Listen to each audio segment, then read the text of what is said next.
Hello, beautiful people. I welcome you back to your guide YouTube show. My name is Miriam Zalwango, and here with me, with a very handsome gentleman.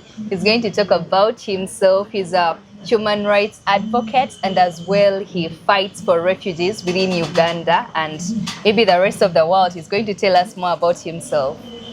Hello, my name is Mayonze Bob Fred. I currently serve as the country director for Pilgrim Center for Reconciliation Uganda.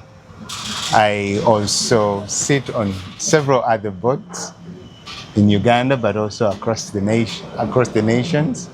I work so much with the refugee world, and I also love seeing justice and human rights being put at the forefront for each and everyone. Well, so now I think everyone out there knows who we are with today at your guide YouTube show.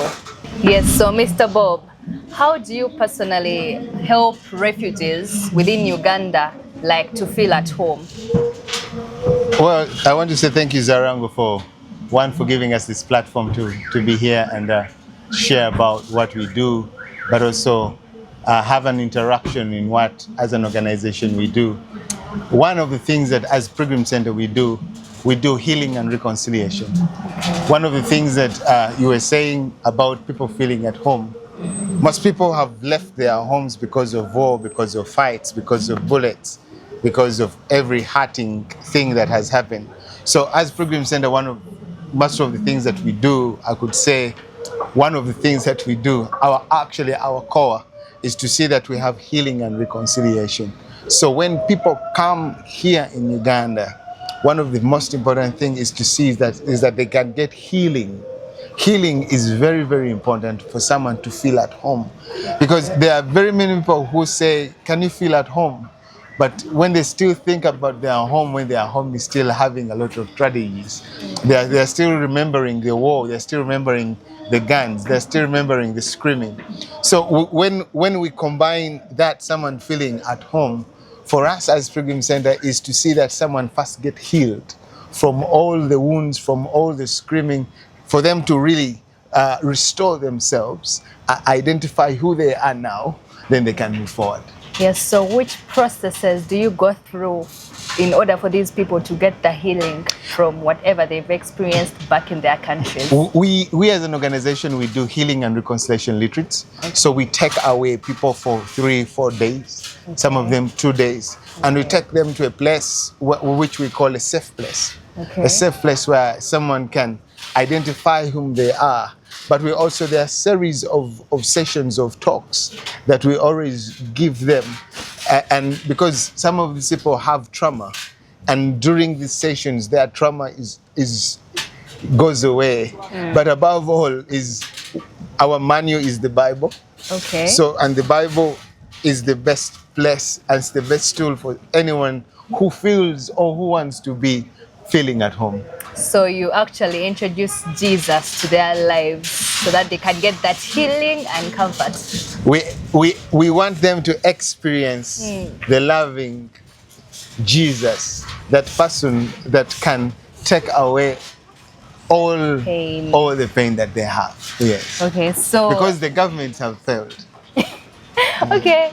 So which challenges do you see, like around those refugees, which challenges do you keep on noticing that they go through, and which measures have you taken to combat some of these challenges? Well, as Pilgrim Center, I could say we are not a very big organization, okay. But we have a big God.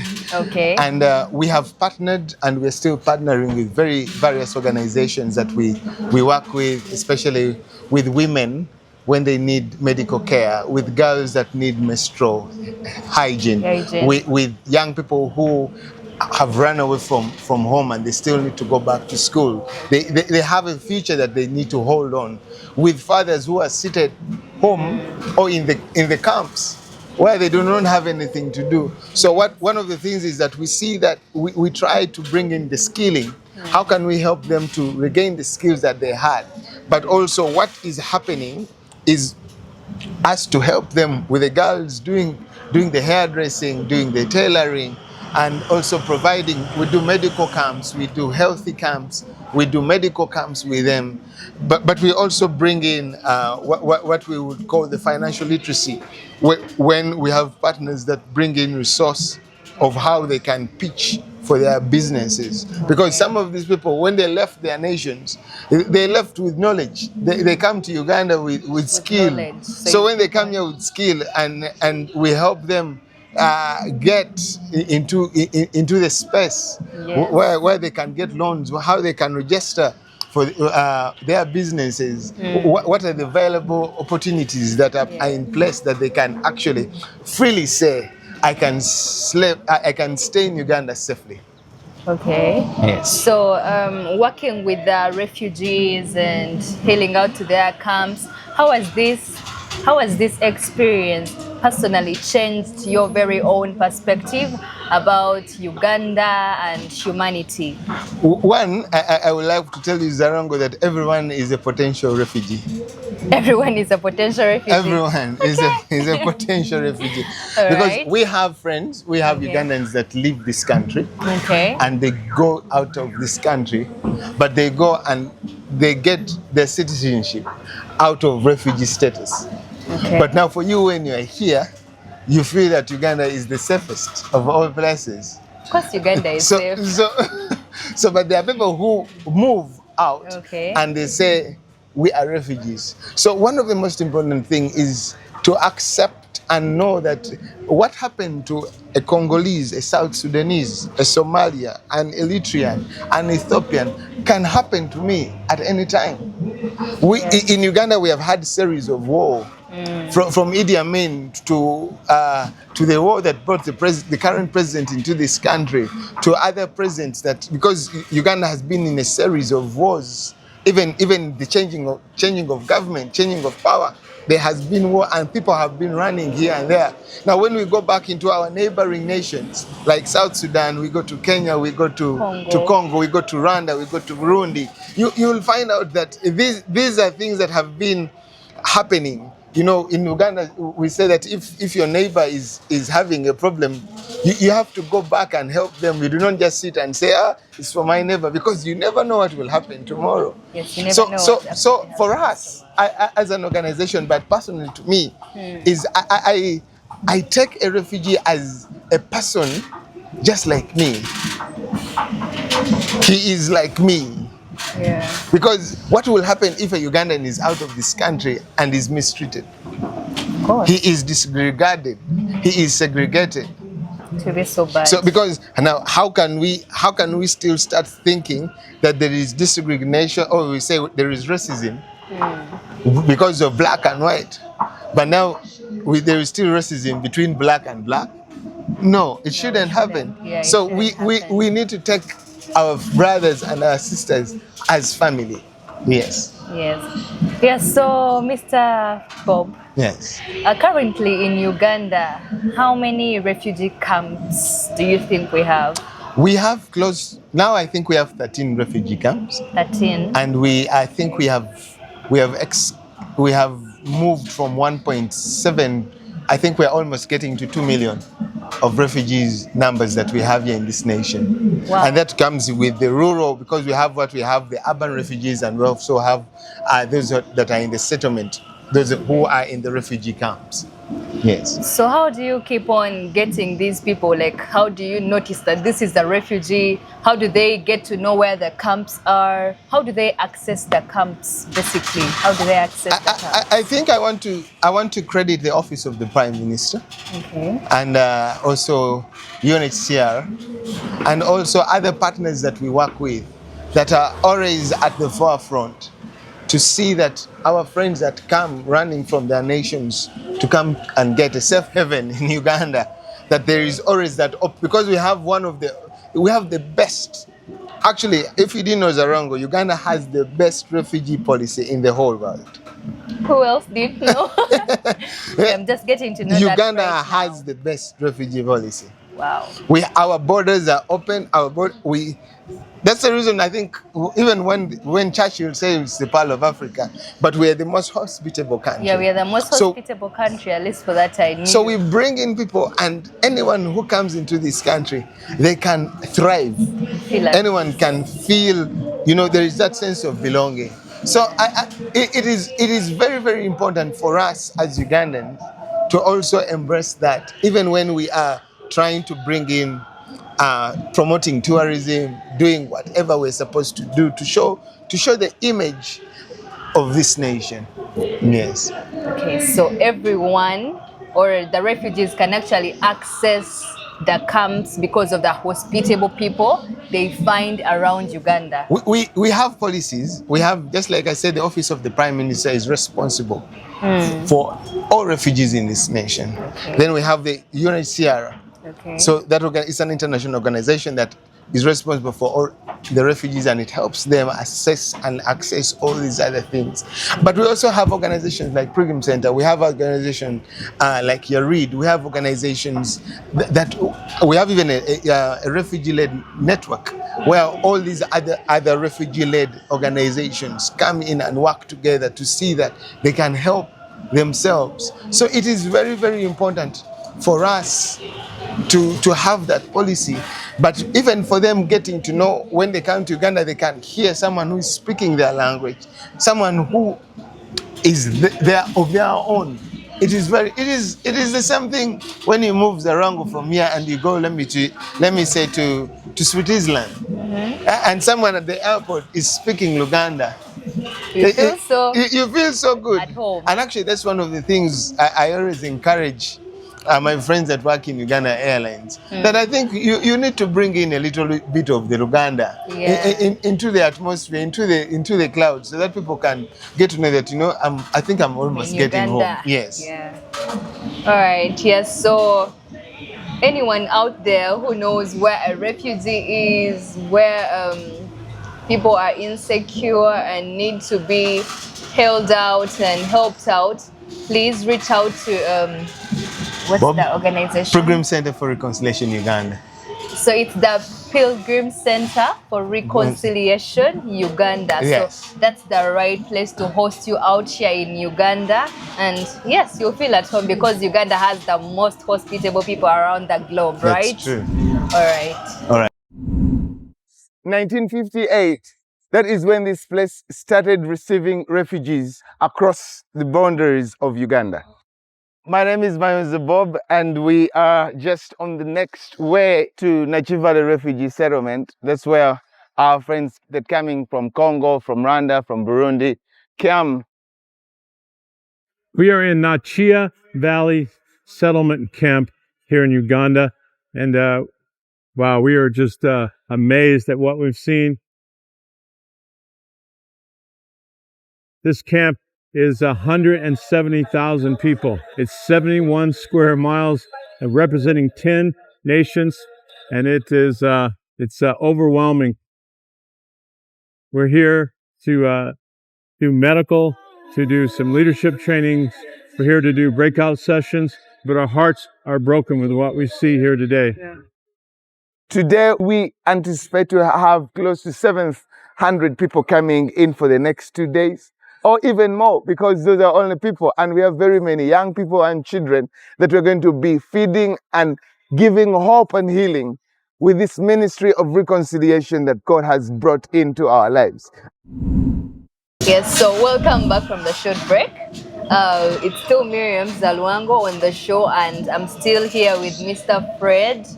Yes, so Mr. Fred, as a person who deeply knows about Uganda, and you know about Uganda very well, right? Yes, I know. What are those top 3 must-visit destinations you would actually recommend someone who has never been here? I think the first one should be the Maction Falls.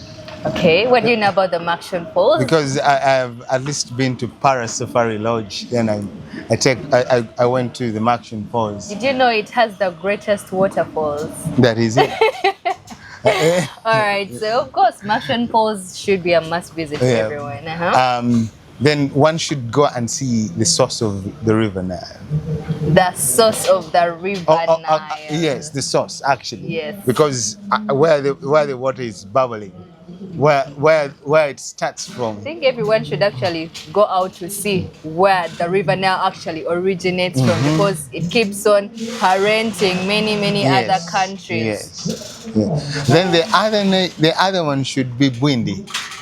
And they can see the gorillas. Impenetrable. Yes. It is very important for them to go and see. At least those are my 3 top places. So we have the Makshon Falls, Yes. the source of the Nile, and Bwindi Impenetrable. Yes, so as we proceed, which hidden gem in Uganda do tourists usually overlook, but it should be a must visit as well? I think it will be Kasubi. Tombs. Yes.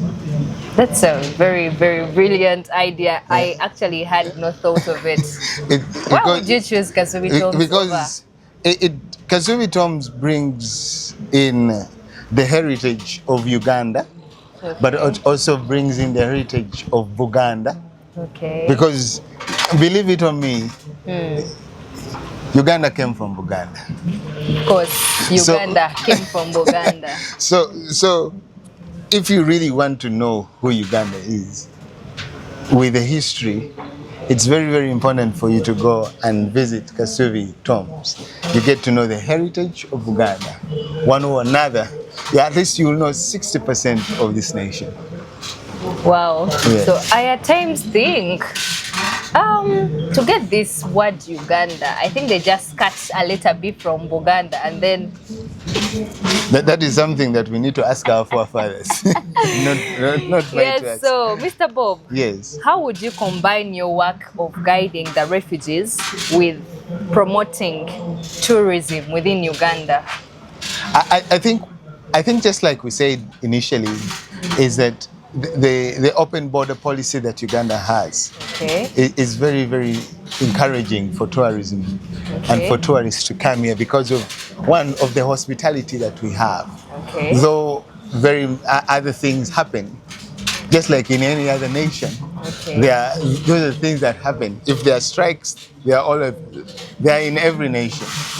But for Uganda, our hospitality is top notch. I could say that you can come in and enjoy the scenery, you enjoy the beauty, you enjoy the Pearl of Africa. Yes, so you have mentioned about something concerning the open border policy. So do you mean that Uganda's borders across all the countries are just open for anyone to just access? When I say open, as long as you're a refugee? As long as you have what it entails you to get in. You enter.